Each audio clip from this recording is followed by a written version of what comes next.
Hey boys and girls, today for our reading mini lesson, we're going to be learning about how to figure out what unknown words mean using the whole page. And a hint, it's going to deal with text features, which you guys are experts on. If you want to quickly review text features, I'll link the video that we have been working with below. And let's go ahead and figure out how we can figure out what a word we don't know means using the page. So I've already set up our little anchor chart. Hopefully you guys can see that. And so our title is, we can use the whole page to figure out what a word means. And I went ahead and picked out 3 words from the book that we've been working with, Amazing Animal Kangaroos. So let's go ahead to the first one. Well, we know if we are looking for a word, what text feature could we go and look for it? The glossary, right? But what if your book doesn't have a glossary? You got to use the clues around on the page to help you figure it out. So let's go ahead. I know that it's in the glossary right here. I know that, but let's go ahead and try and figure out what it means without that. And then we'll check and make sure we're right looking at that glossary. So my first word is sentries. And I can see right here, it says, other kangaroos act as sentries. They look out for danger. Okay. Well, I'm going to look up at the caption too, and it says, living in a mob helps kangaroos stay safe. Okay, so the sentries are looking out for danger, make sure they stay safe. I've looked at the sentence next to it. I've looked at the caption. Let me look at this picture as well. Well, I see a lot of kangaroos. They're kind of looking around them, kind of like looking over their backs for danger, make sure there's no predators coming. So I'm going to say my own definition would be sentries are kangaroos that look out for danger. And then in parentheses, I'm going to put predators because we know the danger is the predator who's going to come eat them. Danger, predators, to keep themselves safe.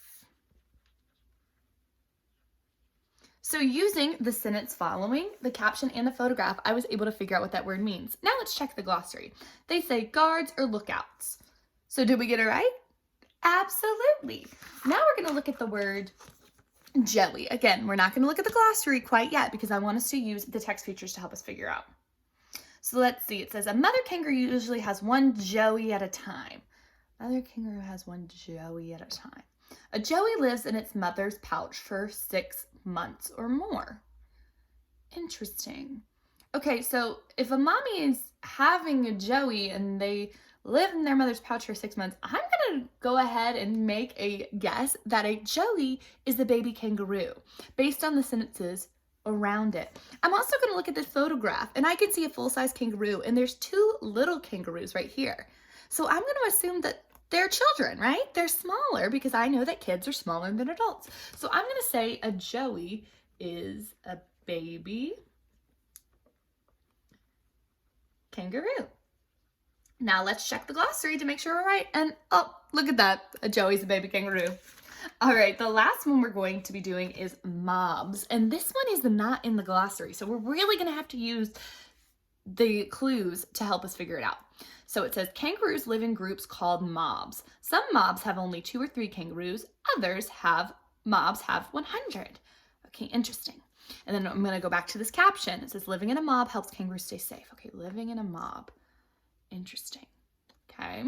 And then I'm looking at this photograph, leaning on these text features, and I see a bunch of kangaroos. There are a ton of them together. So I'm going to say a mob is a group or family of kangaroos that live together. I used the sentences around the word, the photograph, the caption, and other text features to help me figure out what that unknown word means. Because if we're just reading and we chunk out the word and I figure out that it says mobs, but I don't know what it means, am I really reading it? No. So we need to use the whole page to figure out what a word means. Because if we don't know what the word means, it's going to not help our comprehension and we're not going to be able to understand what we just read.